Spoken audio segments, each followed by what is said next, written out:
วันนี้จะมาแนะนำวิธีการเชื่อมต่อข้อมูลหลังจากที่เราได้ผลการ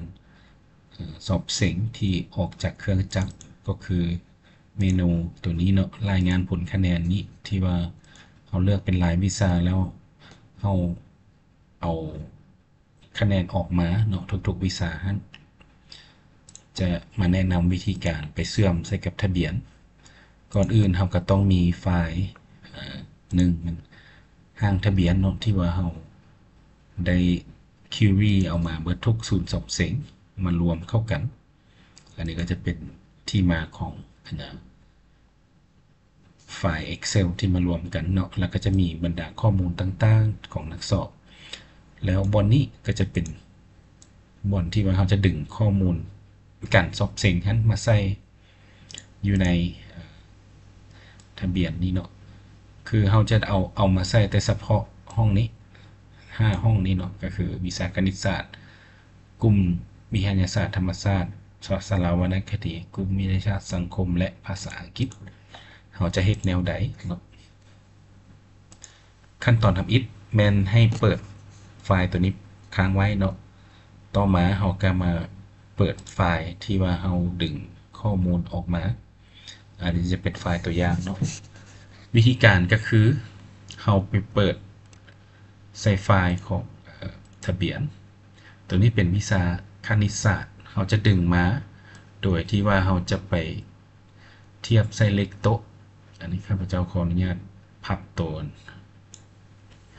ฐานที่ว่าบริษัทงานนี้ออกไปก่อนเนาะเพื่อจะเห็นให้เห็นภาพก็คือเราจะดึงคะแนนวิชาคณิตศาสตร์เอามาใส่นี้โดยอิงใส่เลขโต๊ะฉะนั้นเบื้องของไฟล์ตัวนี้เลขโต๊ะก็ต้องให้มีคือกันสัญญามี5ตัวเลขก็ต้องได้แปลงไฟล์ตัวนี้ก่อนเข้าไปที่Home นะจากทาสีแล้วมาคลิกใส่ Numbers เข้าไปที่ Custom แปลงรูปแบบของรหัสให้มันมี5ตัวเลข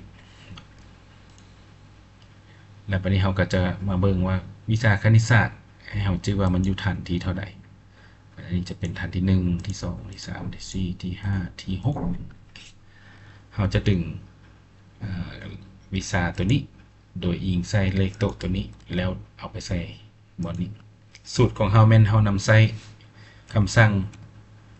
VLOOKUP ตีอยู่คีย์บอร์ดเลยเนาะ VLOOKUP lookup อันที่1ที่เราจะต้อง lookup แม่น lookup ตามเลขโต๊ะ parameter ตัวต่อไปเป็นจุดจากนั้นเราให้ไปที่ไฟล์ของคะแนนเราทาสีกวมเอาบอนที่มีข้อมูลเริ่มตั้งแต่รหัสเลขโต๊ะกวมเอาทุกวิชากด Ctrl Shift ลูกศรลงเพื่อทาสีกวมเอาจากนั้น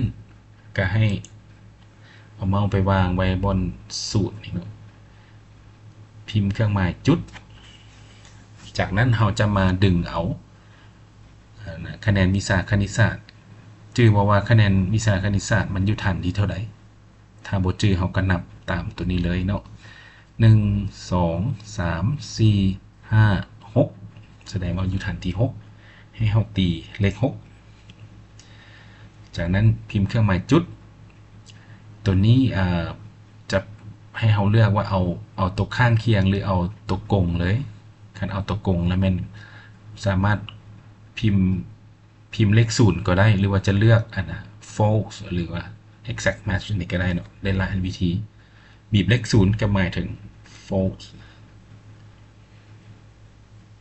กดอัดวงเล็บถึงถือว่าคำสั่งตัวนี้จะดึงเอาเลขโต๊ะโดยเทียบใส่เลขโต๊ะที่อยู่ในตารางตัวนี้แล้ว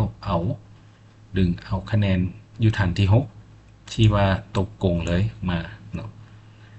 ขั้นตอนต่อมาเราอาจจะใส่เครื่องหมายดอลลาร์ให้กับตัวสูตรนี้ก็ได้เพื่อที่จะเวลาเราดึงมันจึงบกเคลื่อนเนาะกด enter ถือว่าคะแนนตัวนี้จะมา แล้วเราดับเบิลคลิกลงเลยเนาะถือว่าคะแนนจะถูกดึงมาจากไฟล์ที่เรามีคะแนนดิบนั้นวิชาต่อไปก็เฮ็ดลักษณะเดียวกันเราอาจจะcopy สูตรตัวนี้ได้เนาะมาวางใส่แล้วมีแต่เปลี่ยนฐานเนาะฐานวิชาฐานวิชาธรรมศาสตร์ตัวนี้มันอยู่ฐานที่7เนาะก็เปลี่ยนเป็นเลข7แล้วกด enter จากนั้นคะแนนฐานที่7ธรรมศาสตร์ก็จะถูกดึงเข้ามาตัวต่อไปก็เฮ็ดลักษณะเดียวกัน copy สูตรภาษาราวรรณคดีอยู่ฐานที่5เนาะก็ถือว่าเปลี่ยนแต่เลข7เป็นเลข5กด enter แล้วดับเบิลคลิกลงไปต่อไปกับวิชาต่อไปก็เฮ็ดคือกันวิชาศาสตร์สังคมมันอยู่ตัวที่8เนาะ